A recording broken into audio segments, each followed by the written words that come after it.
Hi everyone. Thank you for the introduction there. As mentioned, my name is Antonio Roberts.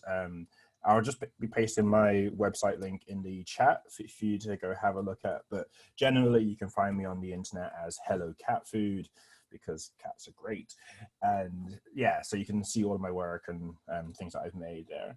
And yeah, I usually make animations. That sometimes is animated GIFs, sometimes videos. Sometimes it's interactive installations or like projections for musicians.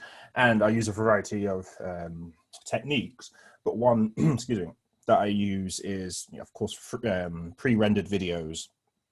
And that's usually made in a software called Blender. So yeah, so today I'll be taking through doing a workshop on Blender. I was going to ask. No, I won't ask just yet. Actually, no, I will ask. Has anyone here used Blender before? No. Yeah. Okay. A bit. A bit. No, a bit. That's fine. Yep, cool. In fact, it's better that for this anyway, because it's a beginner workshop, but you haven't used it. But yeah, so Blender. Hopefully, you've got it downloaded by now. But Blender's, I think it's a really good piece of software. It's free and open source, and of course that means that like it's free forever. You won't have any like 90-day restrictions or any things that can cripple the software. So it's yours. It has had a bit of a bad history in the past for being hard to learn, but I definitely think that has changed with each new version that gets released. And it's just, yeah, it's free and it's really good. Again, in my opinion, my opinion's biased, but I've used it for a lot of different projects. And so today what we're going to go through in terms of Blender, I'm not going to be necessarily taking you how to like do character animation or like, you know, how to make the next Disney Pixar movie, because we've already got an hour and a half. But what I will be doing is more about abstract animation, a bit of the interface, how things like that work, and then just a few abstract animations. So the thing that hopefully by the end of today, or at least we'll be on some of our way, we'll be creating GIFs or animations like the one that I just posted in the chat. So on that page, there's a piece of software called Improvis, which is for doing live visuals. And the creator of that asked me to make some animated GIFs to be shipped with the software. And so I made these, I think there are 50 frame loops, all using Blender. And, you know, they're just abstract, they're a bit weird. And hopefully we're going to get something a little bit like that being made today. And at the very least, you'll have an understanding of how Blender works.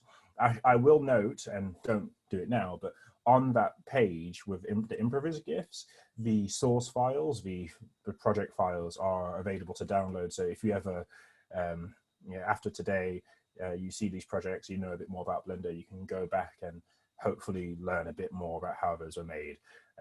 Yeah. Okay, so before I jump in, any questions so far? No, that's all right. I guess everyone's like saying no, but I've got to mute self-muted. That's all right then. So now let's see if I can share my screen. Ooh, technology. You disabled screen sharing. You need to enable me again, please. Okay, 1 second. Oh, I think it reverted the settings from before. Yeah. Okay, so you're co-host now. Cool. So I now can share my screen. Should be, yeah. Oh, awesome. Yeah, that works great. Yeah, share. Let's share. Hey, so hopefully now you should be seeing my screen, which has got Blender on it, and there's things you can do to move around. So Blender, it's great. It's software, it's amazing. There's a lot to Blender. It does a lot of things, and because it can do a lot of things, there's a lot of controls, there's a lot of options. Everything can be automated. So like imagine you're doing 2D animation, you've only got, well, imagine you're doing stuff in 2D, you've only got the X and Y axis. If you're doing stuff in 3D, you've got the X, Y, and Z axis. And then you've got time as well. So that's 4 different axes. And then you've got things like physics engines. So there's so many things you can do, but it requires sometimes a lot of force and there's lots of controls. But again, I'll take you through a few of these things. So, okay, firstly, hopefully everyone's got open Blender first. And you should have a scene which looks a little bit like this. A note on input firstly, I am using a 3-button mouse. It's because I just like using a mouse. If you do have access to one, please use it. If you don't, that's still okay. And it's also Blender's built usually for like those mechanical keyboards which have like the keypad, like, you know, the number pad on the side. I don't have one of those. I've never used one, but still, yeah. So if you're ever going to go pro, go get yourself a 3-button mouse and a big keyboard. That's if you like, you're going to ever think you're going to be doing this like 20 hours a day. I don't know. So, right. So you've got this thing, you open up Blender, and what you have at the very beginning is just a simple scene. This scene will, when you render it, it will just render that cube and it will be gray. How boring. So what we want to do first is just look at how to navigate through the window. So yeah, there's there was a program I was supposed to install. I forgot. I'll move my mouse slowly then. So on the left-hand side, you've got just a toolbar, which has some, it changes depending on what you're doing with the software, what you're currently doing. We can go over that when it happens. At the bottom of the screen, where there's like numbers, this is a timeline, and that's for your animation. So this is where you can insert things like keyframes and just see your animation play.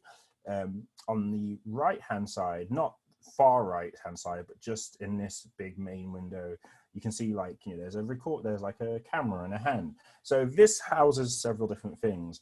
There is an options toolbar which we can bring up, which will show like options for the currently selected tool and some other more detailed information. At the top of this, you've got different view settings. So right now we're viewing like a bare bones, what is it actually called? It's called viewport shading. If you want to try and preview what it will look like when you press render, when you press save, you can click on a couple of these other options. Don't do it just yet. But so I mentioned that you can use your mouse to navigate the 3D window. So if you have your mouse hovered in the middle and you press middle click on your mouse, you can rotate around. Woo! But if you don't have a mouse, you can also, in this little gizmo with the X, Y, and Z axis, the blue, red, and green, you can just click and drag around there to navigate around the window, which might be very useful, especially if you don't have your mouse with you at this moment in time. And there's other ones as well, which help with navigation. So that's that area. Then on the far right here, at the top, say like your scene has 20 million objects. You built a cityscape and it has like 50 different cities or buildings. Here, it will list a hierarchical view of all of your objects. So instead of having to click on something in the main window, if you know the name of it, you can just select it here. It might be easier for you, don't know. And then below that, there's just, again, lots of other more tools. So your render settings, like how big is it, like what dimensions, is it going to be 4K, HD, a square? I won't go through all of these just yet. And then modifiers, that's like, what is it like? It's like just filters, like filters in Photoshop, or you can just modify your object with different cool effects. Particle systems, if you're wanting to create things like rain or snow, or even like rocks on a beach, you can have that. And then so on. Oh, and at the top, finally, you have these different tabs. So this whole screen, the Blender's interface, can be configured however you want it to be configured. But by default, it has several pre-prepared layouts. So this, screen layouts. So this one's for layout, modeling. So if you're doing things, modeling, you're not sculpting, but you're just building out a scene. I don't know. Sculpting, if you ever used something like ZBrush before, you'll be familiar with having an object, like it's a piece of clay object, which can move around and morph. UV editing, yada, yada, yada, yada. There's more. We're not going to get to go through all of these today, but that's where you can have lots of different layouts. And you can define your own, but yeah. Okay, so that's the interface. I told you there's so much to the software. Let's move our object around. Cool. So I won't always talk in keyboard shortcuts. I'll definitely introduce you to them though, because as you go along using the software, you'll want to use keyboard shortcuts. let's manipulate our object. There, that's the first thing we'll do. We want to move this object around, make it bigger or smaller, or so on. How do you do that? Well, you can left click on any object in the scene. So here on the left is a camera. That's where that shows you the camera on the scene, what it will render. Just over on the right, like the sphere of these dots, is a light, because you need to illuminate your scene somehow. But then here is your cube. We want to move this cube. To do that, you need to grab it. So on your keyboard, first click on the cube, so it's got the orange outline, then press the G key. That's like, G. I don't know how to say G otherwise. And now you've grabbed your cube and you can move it around a lot. Woo. But what about if you want to do it only on a specific axis? Because right now, how it moves is like dependent on the view. So right now, this is moving along an axis in a different way that I'm not even sure of. I want to be very specific. I want to move it along the y-axis, which is that green line. So I can do a combination of keys. First, I press G to grab it. Then I press Y to constrain the movement only on the y-axis. So you see now, every time I move it, it only goes along this axis. If I want to do the X, I don't have to press backspace. I can just press X instead. And now it goes along the X. And although it doesn't show, but there is actually also a Z axis, which is usually blue, goes up and down. Press Z or Z. I remember everyone's American here. So press Z, and now you're moving it up and down on the axis. So you can see, so now we know how to move it. So you press G, and then press Y, X, or Z. But say you want to move it a specific amount. So this grid on the bottom of the floor, it's like, you can specify the units, metric or imperial or whatever. But for now, it's just like a unit of measurement, 1 Blender unit. So if you wanted to move this box 4 Blender units up the y-axis, you'd press G, Y, and then how many units you want to move it along. So I want to move it 4 Blender units. And you see, now it's gone up on the y-axis by 4 units. Again, if you want, you can specify whether those units are meters, centimeters, whatever else, but you get the idea. Same with the z-axis, G, Z, 5. And if you want to do negative value, you do -5, of course. So G, X, let's do -4. So you just type that in? Where are you typing that in? Yeah, so where you type it in, once you've got your box selected, as long as your mouse is within this main big window, you just start typing. Okay. And if you want to know what you're currently doing, at the very bottom of the window there's like what's it called? It's a status thing. It shows the current status of what you're doing. So if you press G, you see now it's changed a little bit at the bottom. It says cancel, x-axis, y-axis. It gives you hints on what you can do next. So I press G, Y, and then 5. It's kind of telling me what's happening. Thank you. That's helpful. No worries. So we know how to move our object. How do we? Oh yeah. So I'm so used to doing this in a class of people because I was going to ask a question to the audience, but I won't do that. So we can now move our object along the screen. Now we want to make it bigger or scale it. Make the size bigger or smaller. There's another keyboard shortcut for that, which is S. S for scale. So if you press S, immediately, as soon as you start moving your mouse up and down, or left or right, excuse me, your box, your cube gets bigger or smaller. And once you've got the size that you like, just left click somewhere or press enter and it confirms the size that you've put. But again, you want to specify now how big you want your box to be. So currently the scale of the box is 1, like it's the size it is, it's scale 1. If you want to make it bigger, you'd say press S and then press 2. So now it's twice as big. Try it out. And so if you do S again and then 2, it's twice as big as the previous one. And you can probably guess what's going to happen next. Maybe you want to make it bigger on a particular axis. So if I want to stretch it along the y-axis, I'd press S to say that I'm scaling. Then press the letter Y, and you can already see the Y-axis has been highlighted, and then type a number. I put 6 there, and now it's scaled 6 times by a factor of 6 along the Y-axis. And now I want to make it a big wall for some reason. I don't know. So I press SZ4, and now look, it's a big chunky wall.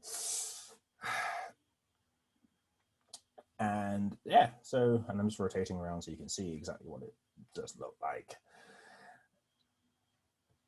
All right, I'll tell you how I did that in a moment. But so, any questions yet? Nope. Cool. Right, so the final one for manipulating your object is rotating. You can probably guess the keyboard shortcut for rotating. It is R. So you press R, and it just gives you a free rotation. It's just rotating. You move your mouse around, and it rotates.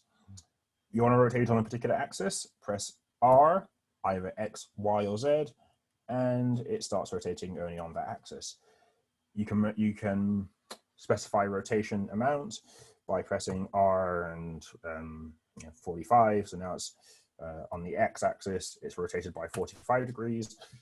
Cool. And yeah, so again, you can mix and match all of these. So it's now scale to 12, not 12. Scale to let's scale on the Y-axis by 4. Why? I don't know why, because I want to, and I can. So yeah, now we can manipulate this cube a lot. You might want to see at any point. So you can see this cube has been rotated, but you want to know exactly how many units it's been rotated by. So this is where the N toolbar, it's called the N toolbar because you press the letter N. So on next to this gizmo here with the navigation thing with the X, Y, and Z axis, you can see there's a tiny little arrow just pointing out, going to the left.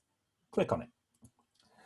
And so what this gives you is a toolbar showing you the current status of the object that you have selected, or depending on whether you've got a tool that you're using, it'll give you options for that. So now I can see that the rotation of this cube on the x-axis is currently 45. So if I wanted to change it, I could change it by clicking on the object and pressing R or whatever, or I could just literally type it into the rotation field. See, and now it's gone back to 0. And yeah, you can see, well, at least on my one, my computer, the units are defaulting to meters. So, because it says 0M, you can type in, if you want to move it 1 centimeter on the x-axis, type 1 cm. There you see, it's now been moved 1 centimeter. Can't see it, but it has. But now I want it 2 meters, and so on. So at any time, you can kind of have an overview of what is happening with your current object, scale, X, Y, Z, and just click and drag these sliders or click on it to input a number of your own. And if you want to reset it, just put it back to 1. Of course, if you make your scale 0, then it disappears because, you know, a scale, it has to be more than 0, otherwise it disappears. It's like it flattens in on itself infinitely, which is not mathematically possible. Yeah. Any questions yet? No. Cool. Again, because there's only like a couple of us, just shout out. Otherwise, I'll just keep talking along. All right. So we've got this object. Let's edit it a little bit. Let's change. So currently we're moving around on this plane, on this infinite space. Let's change how it looks a little bit. Blender has has many modes, but it has in this main window, it has 2 modes, edit mode and object mode. In object mode, you're manipulating objects. Who would have thunk it? And you can move them around. But if you want to edit the object, you know, sculpt it or like change how it looks on a detailed way, you go into edit mode. And to go into edit mode, on your keyboard, press the tab key. And you'll see now that your object goes orange, and you can see these 4 little dots. These are the vertices. So imagine it's like a dot to dot. All the dots join up to make a solid shape. Yay. So now if you were to click on one of these dots and do the usual transformation, either make it bigger, grab it and move it, or rotate it, you'll see that your cube goes a bit wonky. Woo, goes in on itself. And again, you can rotate that point. Doesn't do anything if you rotate just one point, but you get the point. You can rotate. So, and you can select many points at the same time. So currently, we only have 1 point selected. What about if you want to select lots of points? There's lots of ways to do that.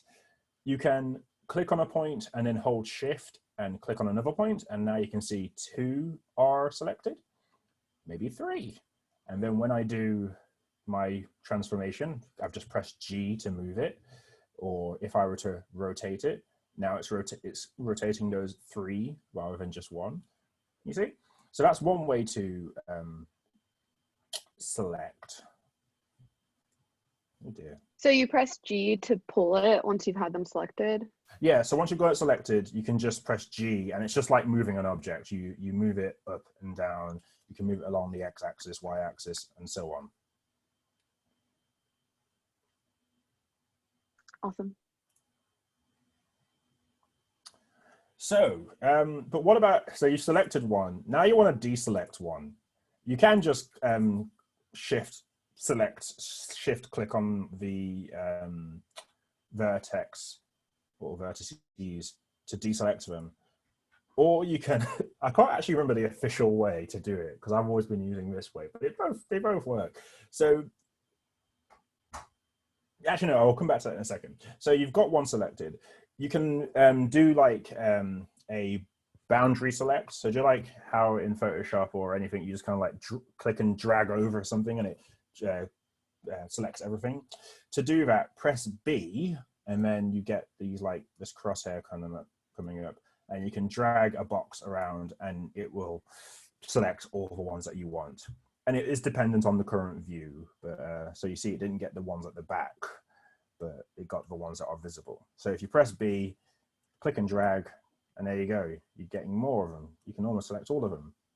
Yeah, I've got all of them selected.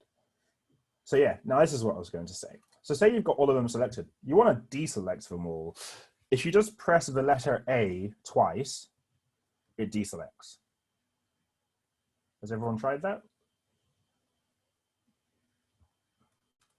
And then to select all of the vertices, you just press A.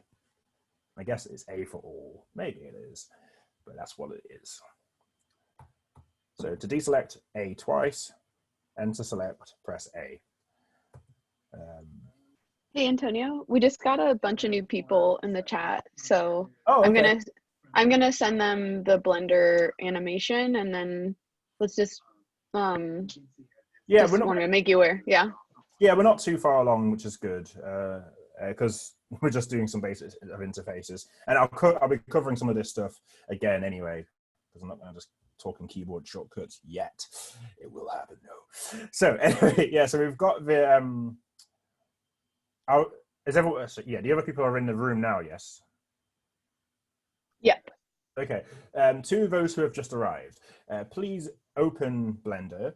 And then with the cube selected, just left click on the cube, so it's got an orange outline. Just hit the tab key so that it's like got these little dots, and it's in edit mode. So we're basically currently editing the cube right now. But if you just get to there, then we'll be okay, and we'll cover some other stuff. All right, so you've got that where you can now press B to bring out a box to select all your vertices. You can press A to select all of them, press A twice to deselect. But say if you want to just like, use your mouse to draw over ones that you want to select rather than have to do like the whole box select. To do that, just press, whilst you're still in edit mode, press the letter C, and you'll see now that a little circle, a dotted circle has appeared. For those with a mouse, if you use your mouse wheel, once you've pressed C, you'll see now this circle gets bigger or smaller. it's just so you can say how many you want to, how big you want your selection area to be. So now I can click and drag over the ones that I want selected, and you see they all get selected as I click and drag over them. Cool. And as I was saying to you before, once you've got all of these selected, you can manipulate them as you would any other thing. So press G to grab it.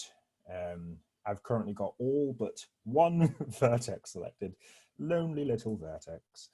One vertex selected. So I can press G and then Y to move it along the Y-axis, or Z to move it up and down on the Z-axis, or X on the X. Press R to rotate, or press S to scale.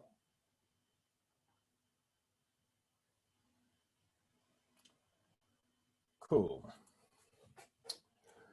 So what just have a little, just for a moment, just like click on some vertexes and vertices. I keep saying vertexes. Click on some vertices and just manipulate them around, just to get a hang of the tool.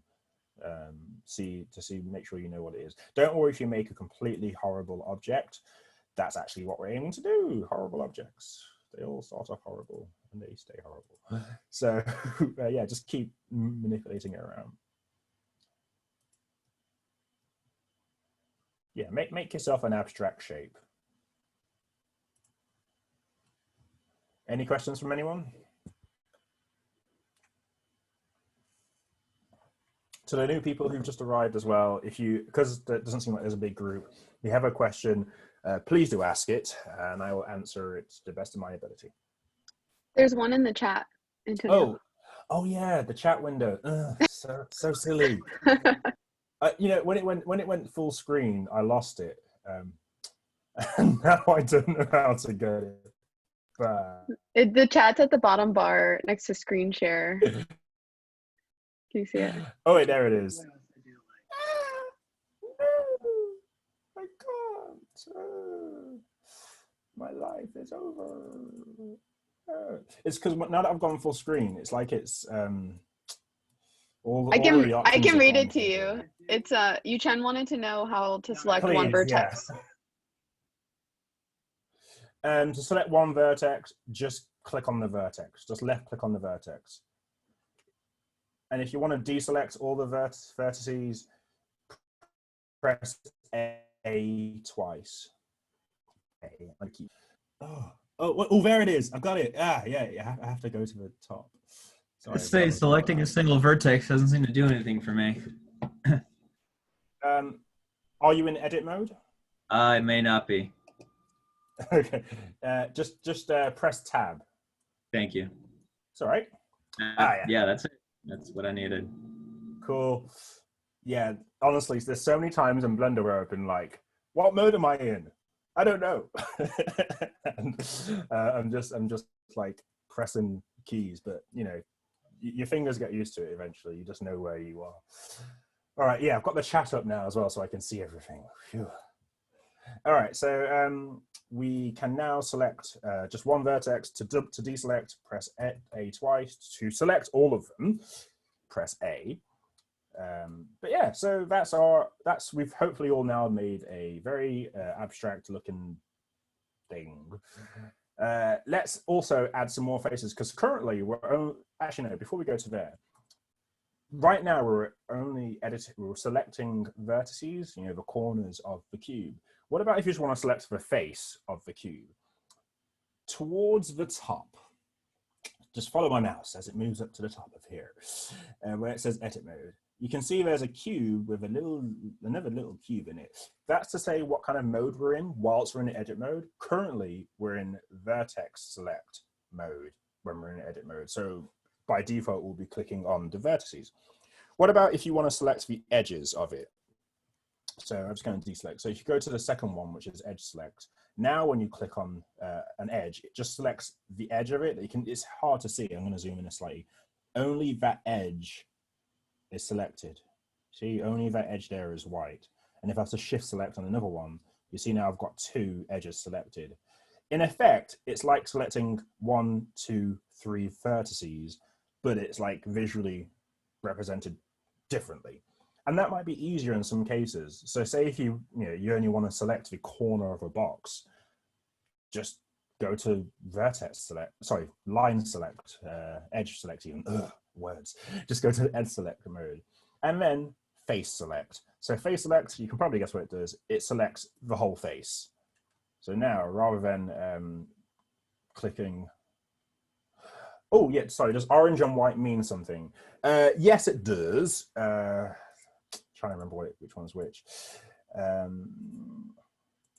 Yeah, that's correct. So the white one is, if you've got two selected, the white one is like the last selected one, the one that you selected last. But they're still both selected.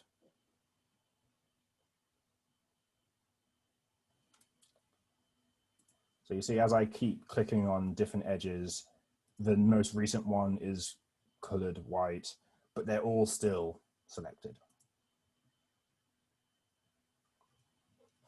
All right, yeah. How to drag a vertex to change the shape. To drag a vertex, once you've got a vertex selected, you just press the G key to grab it, and then it moves around. You can grab it along the particular axis by pressing, once you've got it grabbed, by pressing G, move it along with X by pressing the X key, or the Y to move it along the Y axis, or Z to move it along the Z. And we're going to go into in a moment extruding.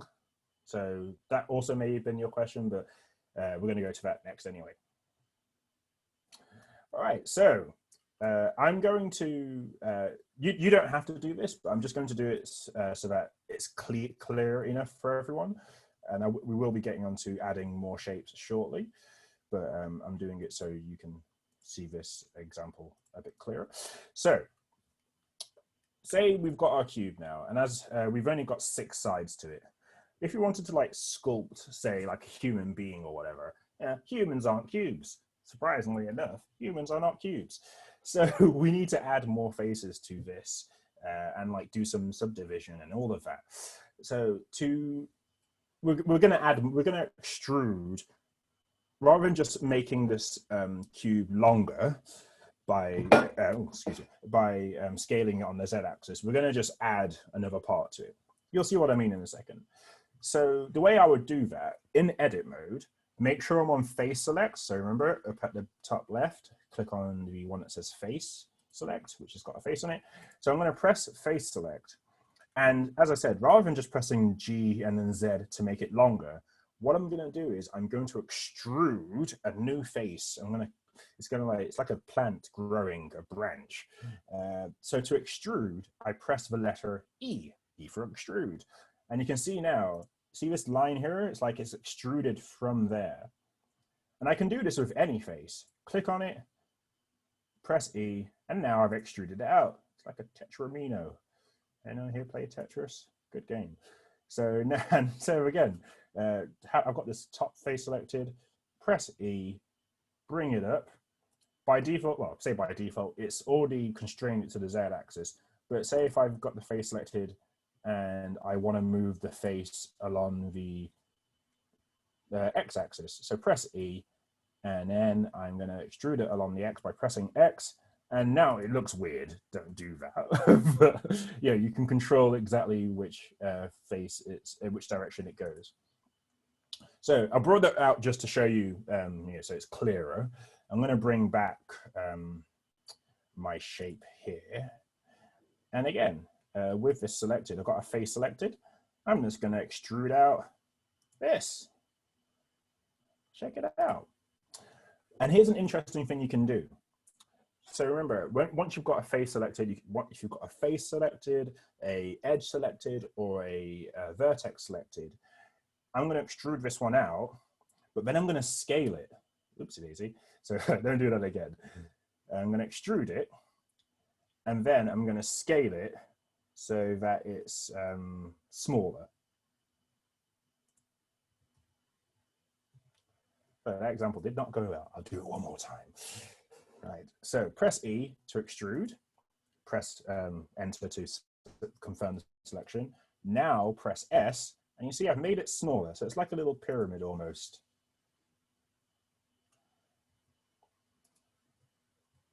Again, just to show you on a cube that isn't all weird. I've got this one here.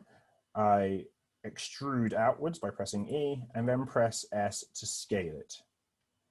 You see that? There you go. Something like that.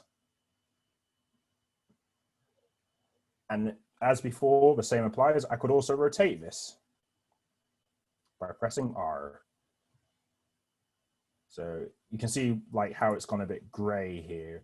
It's like it's collapsed in on itself. It's done like an impossible thing where it's like it's rotated and then gone in on itself. Not physically possible, but in computer world, anything's possible. At this stage, maybe you want to, maybe you've seen your shape and it's a horrible, horrible mess and you hate it. I don't like mine. But so maybe you want to delete it. To delete it, you press delete on your keyboard or X, because I think Macs don't have a delete key. So if you want to delete your object, once it's selected, press X and delete. Ta-da, it's gone. Bye bye, misshapen things. And of course you can undo it if you made a mistake by pressing Control Z or Command Z.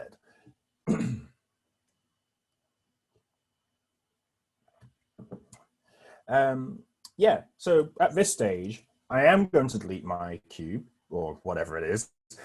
You don't have to delete yours, but I'm going to take you through adding other objects to the scene. So you already saw I had 2 objects.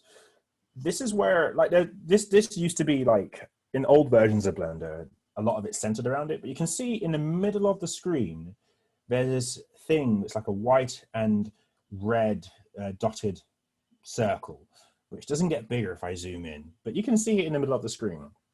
This is the 3D cursor, and it is useful still, but basically, excuse me again, if I were to add an object to the scene, and again, I'll show you how to do it in a second, it will add it wherever the 3D cursor is. So that red and white thing there is called the 3D cursor. So it'll always add whatever I make to that point to demonstrate.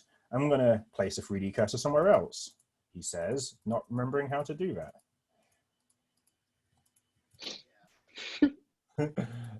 Okay, it's not working as I intended. Forget what I just said there about the 3D cursor because I forgot how to do it. It happens. So instead, we're just going to add objects to the scene. So to add an object to the scene, you can do it. There's a couple of ways to do it. At the top of the screen, where we're in object mode, by the way, now. Sorry, I should have specified. Back to object mode. So press Tab. It will tell you here which mode you're in. So back in object mode, go to Add, and then look at what you've got. We want to add a mesh. So you've got several different types of mesh. Plane, cube, circle, UV sphere, icosphere, cylinder. The ones that you'll probably use most are cube, plane, and UV sphere. Try adding one to the scene. So I've got a cube here, but that you might have seen that when I added mine, I didn't go to that menu. I used a shortcut, which was Shift and A. So if I were to, in this main window, with my mouse hovered in this window, press Shift and A, then underneath my mouse, a menu appears, an add menu. So if you don't want to use that menu at the top here, at any point, you can just press Shift A whilst in object mode and add an object that way. So now I've got a sphere, a UV sphere, and a cube. And I say it's Blender's mascot. I think it was like from an old animation, but Blender's mascot is a monkey. So if you were to go add mesh, and then at the bottom there's a monkey. It's a monkey. Ooh. See? So if you want, you can add that in as well. That design hasn't changed since it was introduced, so it's quite low poly, but it's an example of what you can do. You can do better, but it's an example of what you can do. All right. So try adding a few objects to the scene. And again, place them in different places by clicking on one, pressing G to grab it, and move it along the X, Y, or Z axis.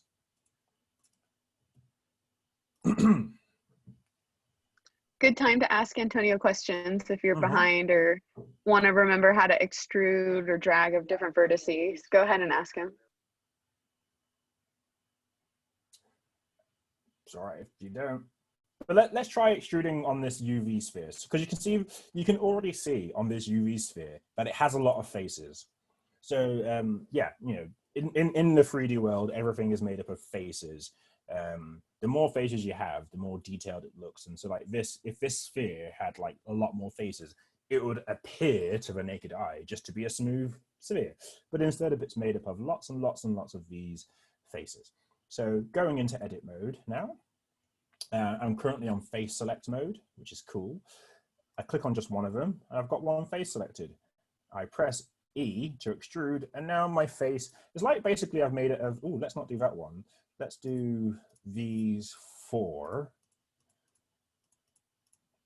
And I'm gonna make a nose. I'm gonna make a nose. There you go. I've made a nose. It's not a nose. If I drew a mouth on here as well, it'd be more like a nose, but it isn't. So yeah, you can just select lots of different faces. Maybe I want to bring that one back in, or maybe not. I've messed it up. It's gone horribly wrong.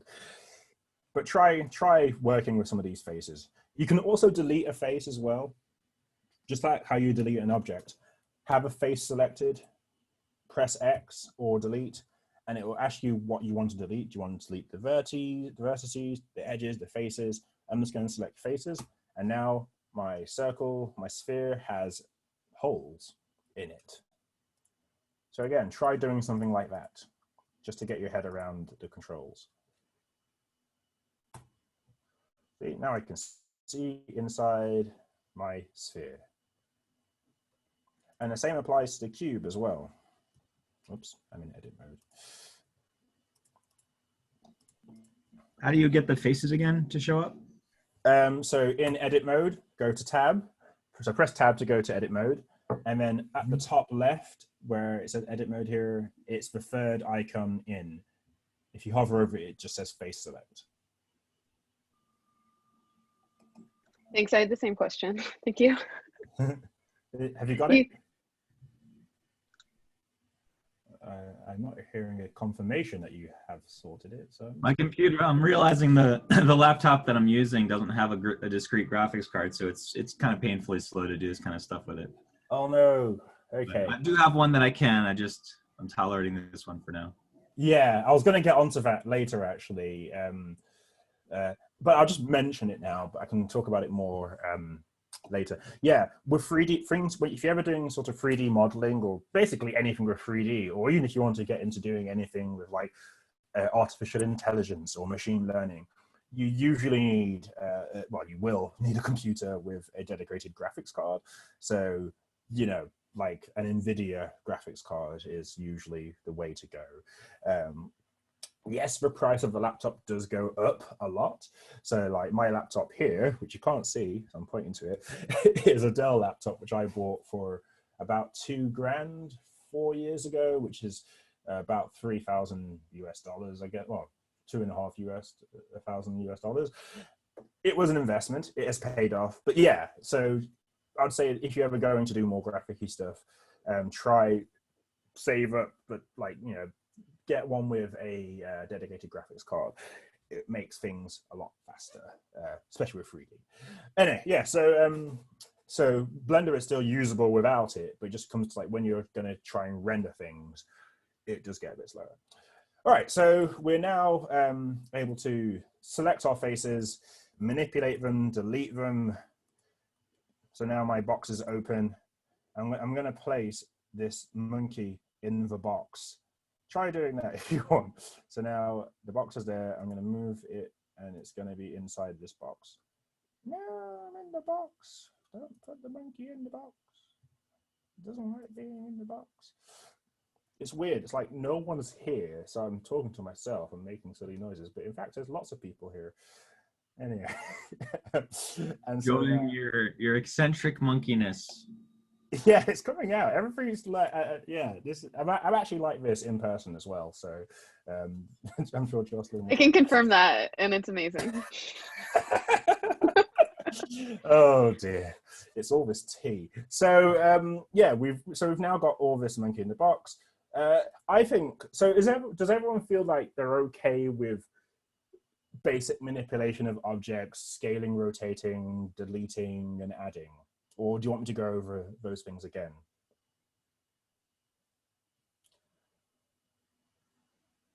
I hear silence, so that means everyone's cool. Alrighty. What we're gonna do next. So as I told you, like Blender has a lot of things you can do. So right now, we're only working with like objects that are gray and doing not much. I want to introduce you to a bit of animation, not complex animation. We're just going to move an object around the screen. So just so that everyone can see my screen a lot clearer, I'm going to delete everything and I'm going to add a cube. Cool, a cool cube.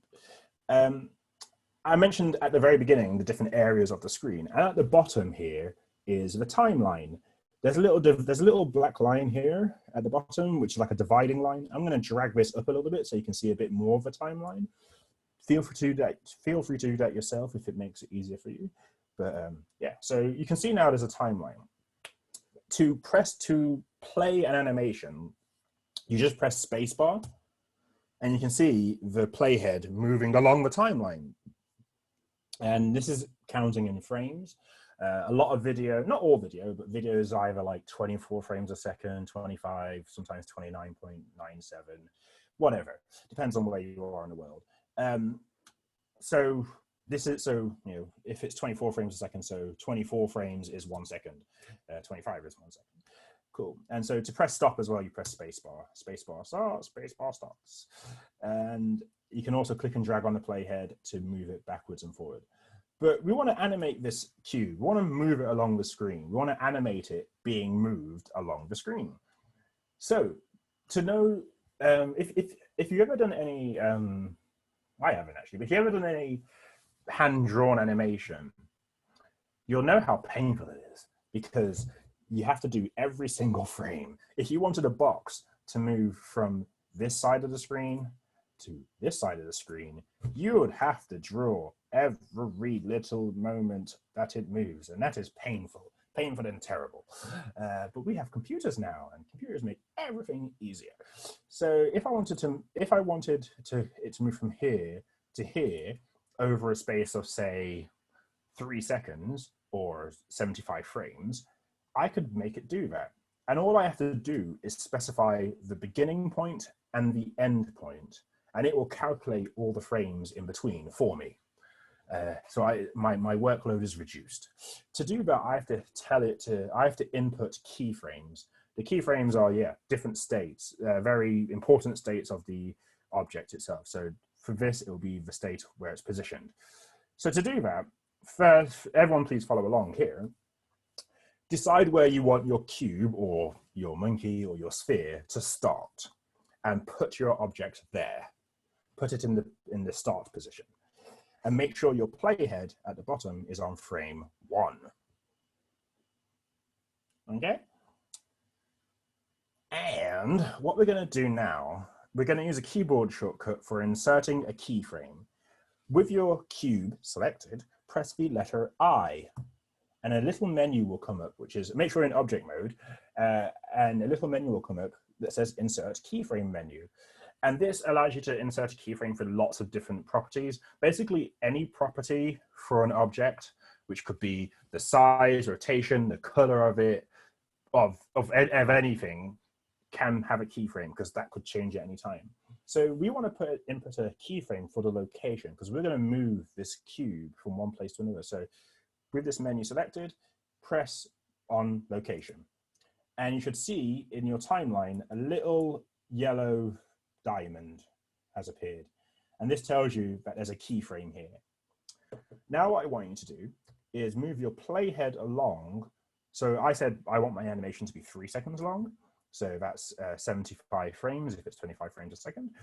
And I'm going to move it along to 75. And now I'm going to move the cube itself by pressing G, moving it along the y-axis. You can do X or Z if you want. And this is the end position of it. press enter or click to confirm the selection. Now press I again to input a keyframe for the location. Ta-da! And you'll see again on the timeline at the bottom that there's now 2 diamonds. And if you scrub your playhead along the timeline, you'll see that the animation has been filled in for you. Like computer magic, oh my God. Has everyone got that? Again, if there's silence, then I'll assume yes. Cool, so now if you press play, spacebar, it moves.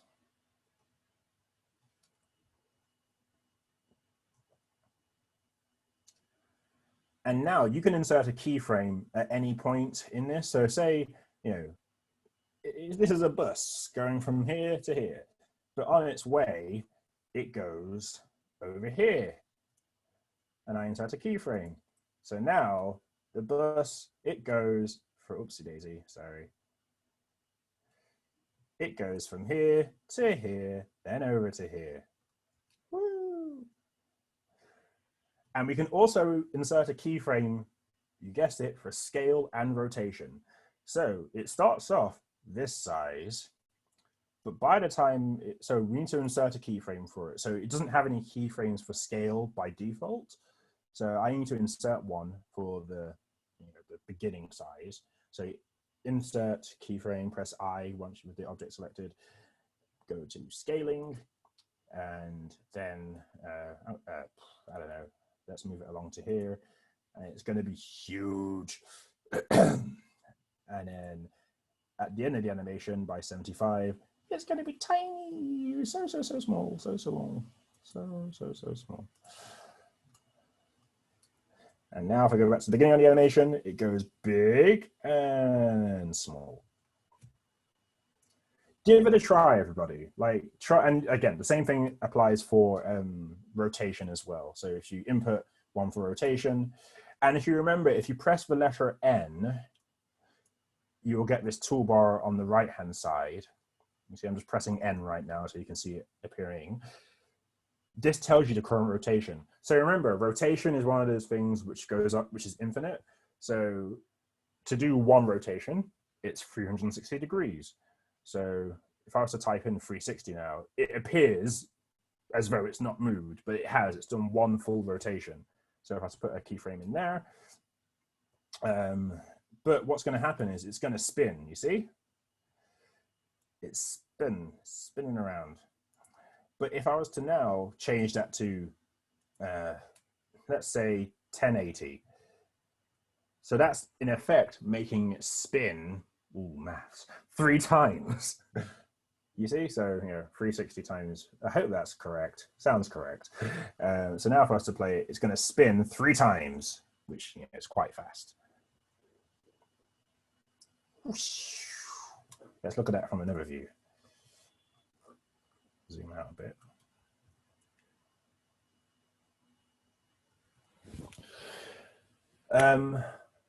Someone must have a question, please. Feels like I'm speaking into the void. No, cool. Okay, I'm just going to drink a little bit of tea. Yeah, there's something a bit handy as well. So with the object selected and I pressed N, you can see on the toolbar on the right, these have now gone green. So that tells me that this attribute, the location, the rotation, and the scale, have keyframes within them. And once on my timeline, you can see once I am over on a frame where a keyframe has been set, it goes to yellow. Now, I could, insert a keyframe here by pressing I and having that menu there. That's one way to do it. Or as long as I'm in, excuse me again, it's all that tea. As long as I'm in an area of the screen where there's like a slider where you can input a number, I can just press the letter I, see, and it goes yellow. So no matter where I am on the timeline, just press the letter I, and that inserts keyframe there. It's handy because you don't always necessarily want to be working within the timeline to insert keyframes, or here you might, we're going to explore this in a second, but like, you know, you might just be editing an attribute somewhere else on the screen and you just want to insert a keyframe, hover over it, press the letter I. To delete a keyframe, which is also important, click on the keyframe. You see now on the I'm on the timeline again now. Click on the keyframe and you see now only that one is yellow, and press, you know, X or delete. You can move the keyframes just like you would in any other place by pressing G and moving it, and it just moves it along frames. And funnily enough, which I didn't realize the usefulness of this until I tried it, but when you've got several keyframes selected, you can actually scale it, which I know it's a weird concept to scale keyframes, but trust me, one day it will save your life. It's saved mine. So yeah, you can scale. I don't think you can, no, you can't rotate them, but you can scale and grab, transform keyframes. All right, party time. So we've got half an hour left. All right, so what I'll introduce you, yeah, we're definitely not going to be able to like get all of the weird animations which I showed you done today, but we're going to make something. Okay, we're gonna make something wobble. We're gonna make a wobbly thing at the very least. I'm going to delete my cube. I'm just gonna, what am I gonna do? I'm gonna input a sphere, a UV sphere. So I press Shift A, UV sphere. Oh, sorry. How do we? So how do we do non-uniform motion like acceleration? Alrighty. So. Motion interpolation, y'all. It's how we live. Speeding up and slowing down, acceleration. So I'm just going to get that animation back where I move it from one place to another.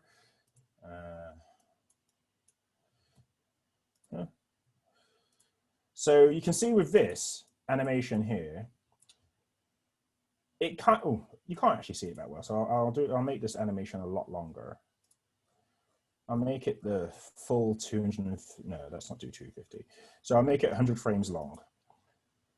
This animation actually speeds up and slows down. So you can see that as the sphere gets to the end, it kind of slows down a bit. So what that's doing, it's accelerating and decelerating. That definitely is a word. What about if you want it to be just linear, so it's traveling at a constant speed throughout the whole of it? This is what you will do. How you do that is select all the keyframes in your timeline, in the, what's that called? The thing at the bottom.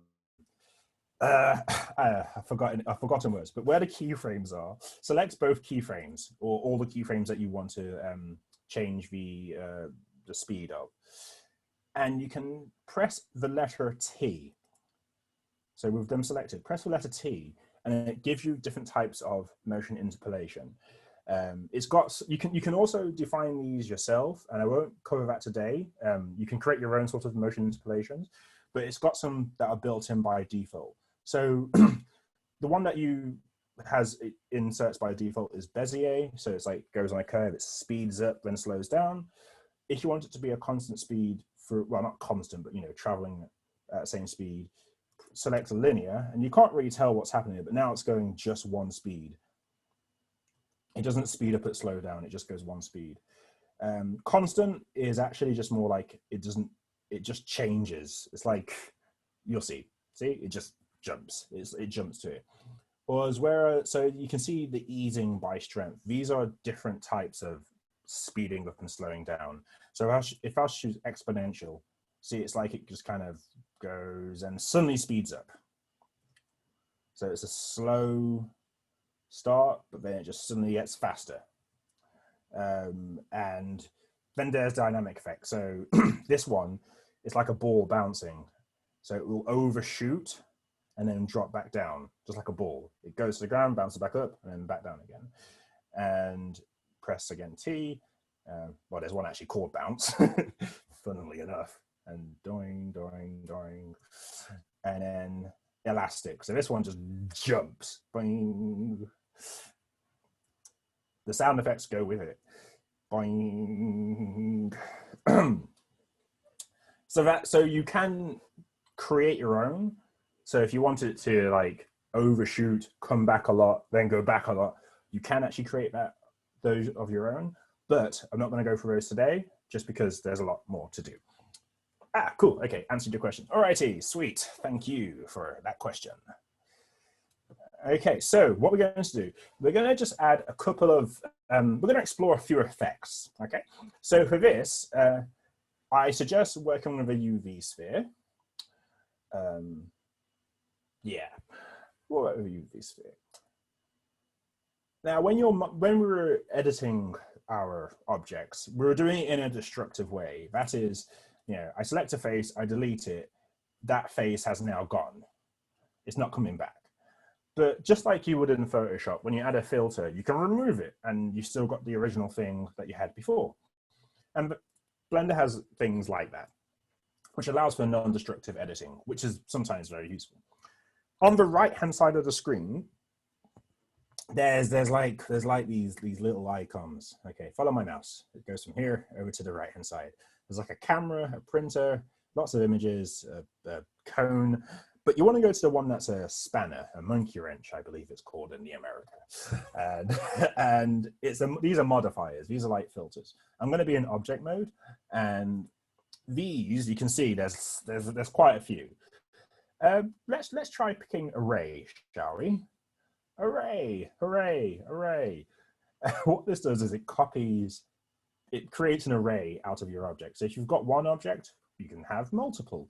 So right now the count is 2. So if I do 3, 4, 5, 6, now I have an array of 6 spheres.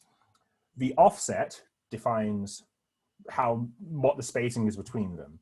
So with the offset of 1, it's like saying, well, yeah, just don't make them overlap. If I was to make the offset less than 1, you see now they overlap a little bit.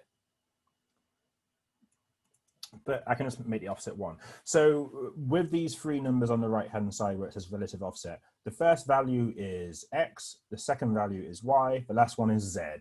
Typically, when you see a collection of 3 values, it's either going to be X, Y, Z, or red, green, and blue. Or, you know, just so you know, like for your life, really.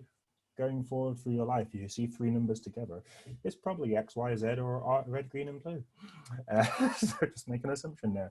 So yeah, so right now it's spaced. It goes up on the x-axis.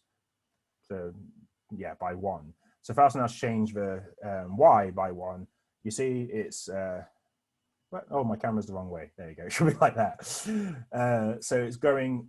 Each one is moving up 1 space on the y-axis and up 1 space on the x-axis as well. So you get this effect of it going diagonally.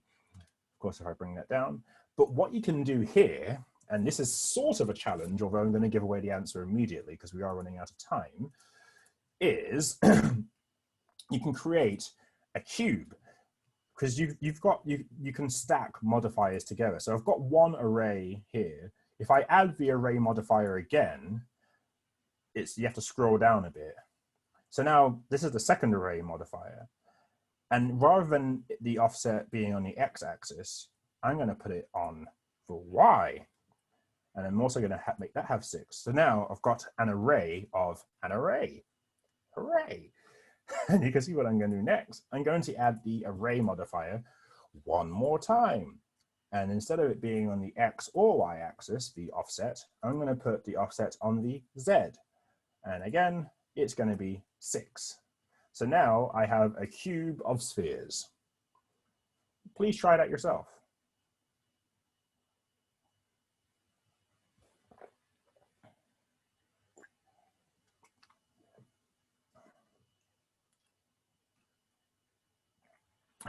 Yeah, so now you've got an array of spheres. Now, by this point, some of your computers might be going a bit slow, maybe not, because it shows us a simple object. Of course, if you add thousands of objects which have a lot of faces in, and then you try and press play, some of your computers may go slower. That's why you need to be careful with how many things you add onto the scene. And this is why people spend a lot of money on really expensive computers and graphics cards, because yeah, they need to be able to do these things. All right, so I'm going to delete this. If you haven't got a very powerful computer, maybe you should do as well, because the next thing that I wanted to show, and this is like the basis of some of my animations, I'm going to add a modifier called wave. And what this does, it's like an instant cool filter. Well, cool, that sounds so lame, but it's an instant filter to make things that like look very wavy. So I've added a wave modifier, and it just makes this. You see, like, no matter what you put it on, it's like it just makes the faces just do a little dance. So if I add it to the monkey instead, let's rotate the monkey, and I'm going to add the wave modifier. You see, now the monkey's just like it's jelly.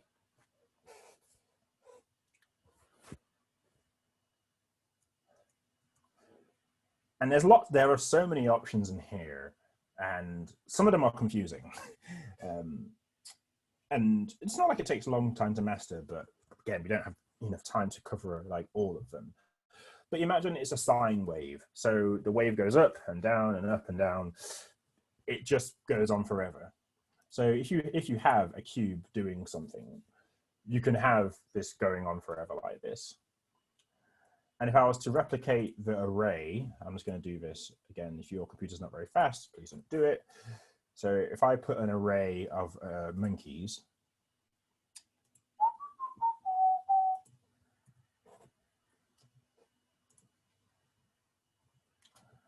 give me 1 second, nearly done.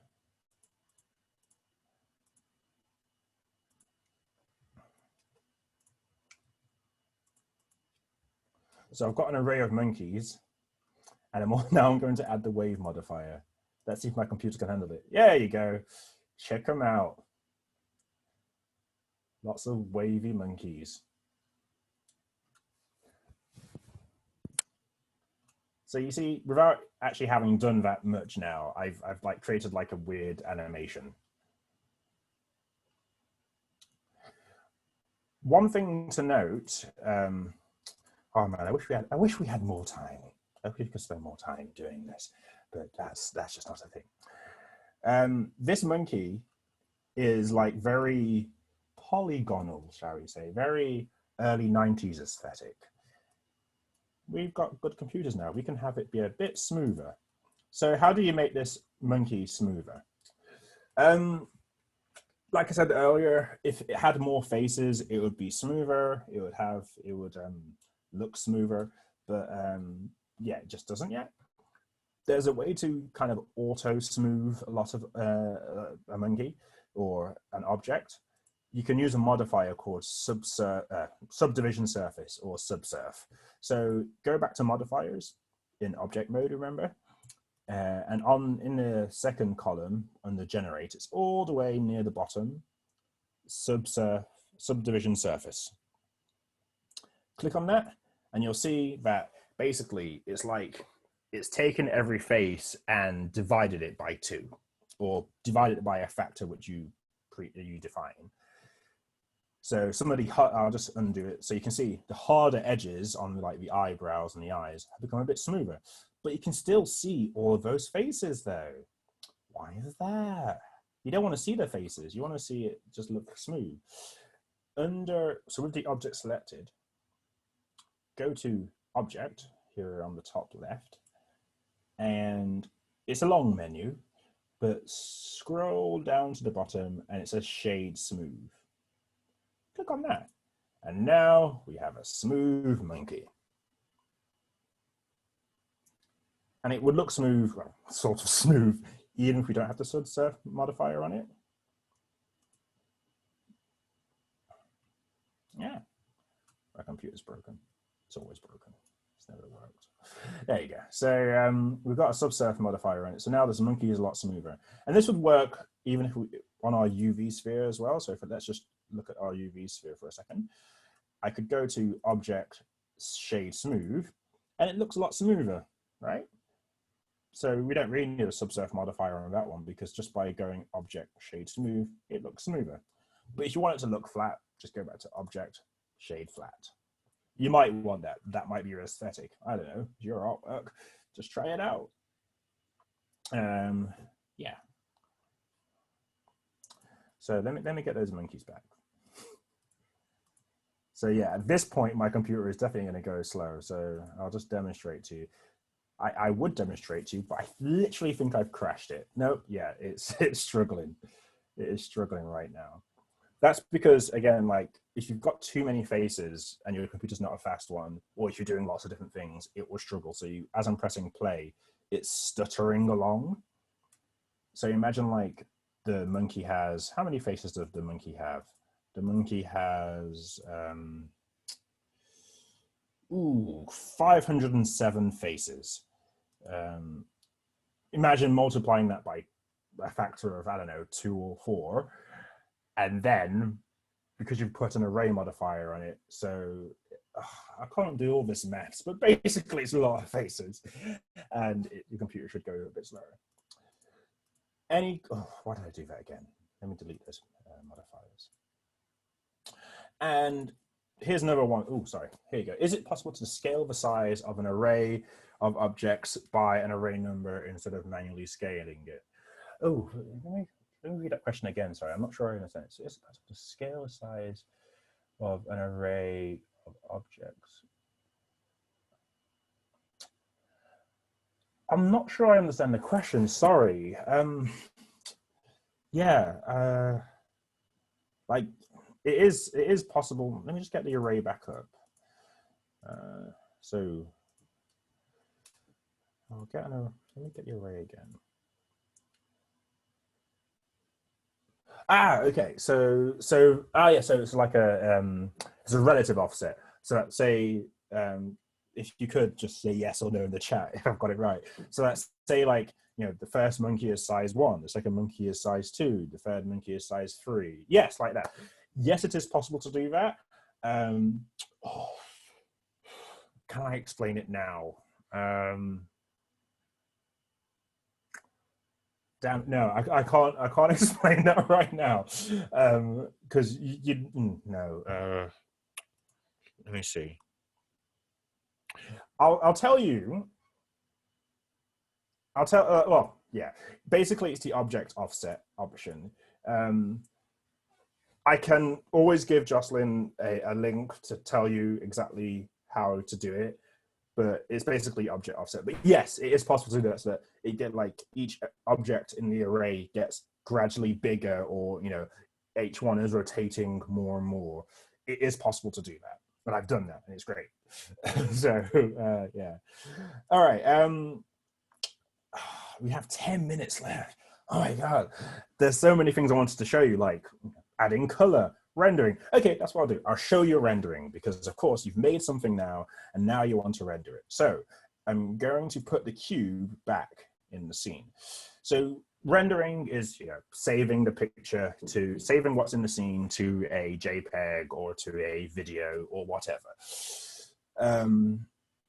On my scene, and hopefully on your scene, you'll have a camera. This is your camera. What about if you want to see what the camera can see? Over on the left-hand side, which probably has the toolbar, the end toolbar, or everything else, there's a little camera icon. Click on it, and you'll see that your screen has, like, part of it's gone dark around the edges, and what's within this white, well, within the non-dark part, or like the yellow box, is what will be rendered when you render your scene, when you save it.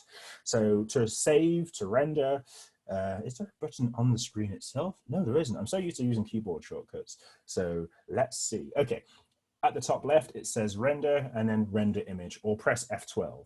You do that and give it a say. Oh, actually, it's opened another window, which currently you can't see because I'm not sharing that window. But if you press F12, or go to render and then render image, it will render that image. And that's what you'll have when you save. What about if you want to move your camera? So the same thing applies. Just like you did with your objects, you can if when you're looking through the camera, if you want to select the camera, just click on the boundary, the edges of it. So you can see like this dotted line. Just click on that, and now it's gone orange to show that it's selected. So now you can do the same thing. Press G, move it along. Press, maybe I want to move it along the Z-axis. See, now it's going up and down. Maybe I want to rotate it along the Z. Now it's rotating. So the same thing applies. Basically, any object, scale, rotation, translation, it's all the same key. So I can do that as well. And same with keyframes. Say if I wanted to like kind of rotate the camera along the timeline. So it starts off here. Input a keyframe. So press I to put a keyframe for rotation. Move along the timeline. Rotate the camera. Press I again to put in a keyframe for rotation. And now when I play it, the camera is sweeping over. So, the same thing happens. And then when you press F12, like it will render whatever is the current position of the playhead. So again, you can't see it on my screen at the moment because I'm not showing that screen. And I think a note about rendering animations. So you can see, you probably already saw that in the render selection, render menu even, there's render and there's render animation, which is Control F12. If you are saving an animation, always save individual images. Don't render it to an MP4 for this reason. Say, say you're rendering a 1 hour video, and you start it rendering, and it's going to take like half a day to render. If the render fails at any point, you have to render everything all over again. However, if you're rendering your animation as a series of images, and like it renders images out of like 8,000, it renders 0 to 2,400, and then it crashes, you don't have to start at frame 1. You can start the render again at frame 2,400. You see? So you've just saved yourself a bunch of time by not having to render everything all over again. Trust me, it will save you a lot of time. And so then once you've got all of those images, that's when you use like a movie editor to save it as like a finished MP4, but always save it as images. To do that, by default, it saves it as PNGs. So let's go back to the render options here.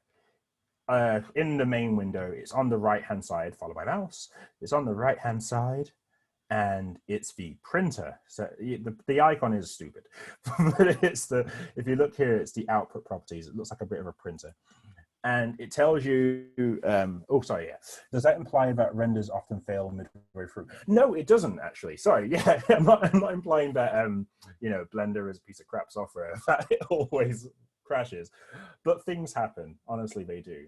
Things do happen. And even, like, sometimes I've had it where all, one frame just doesn't look right. Yeah. Okay, see you later then. Bye, Mark. Anyway, so yeah, it doesn't always crash, but it just means that it's a fail-safe method of like knowing that you're going to be okay if something does go wrong. So yeah. Hey, Antonio, can you hear me? Yeah, so we have to wrap up in just a minute because Zoom issues. The next workshop instructor can't get on until we wrap this one. So I'm sorry I have to end things a little bit soon, but I just want to announce that we're going to put this on the Innovation Collab YouTube, and that you can always follow Antonio and ping him questions. And we should have Antonio back, I think, to do Blender 1.2. So just want to say that piece. Yeah, thank you. Okay. Yeah, well, in which case, I've covered everything, hopefully. Like, you're going to be able to save an animation, and I hope it looks good. Share it on the internet, and even if it's terrible, everything starts off terrible at first, and it gets better. So, yeah, I hope it's all been very useful, and thank you for having me, and have a good rest of your day. Thanks, Antonio. It's been like almost 20 years since I was doing a lot of stuff with 3D Studio Max and other things. So it's really, I actually knew a lot of the stuff, the fundamental concepts already, but what I found really useful was just seeing your approach to working with the interface, getting to know all the shortcut keys and being very comfortable with using them to speed up the workflow so much. It was that kind of like little stuff that seems like it's almost like you're not even really teaching that, you're just showing it. That's really useful to me.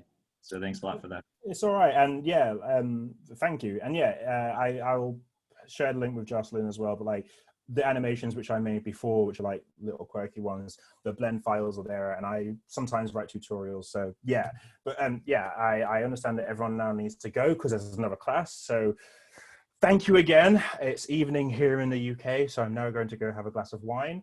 Have a good day, everyone. You deserve it. Thank you. Right. Thanks, Antonio. So good to see you. Bye. Bye.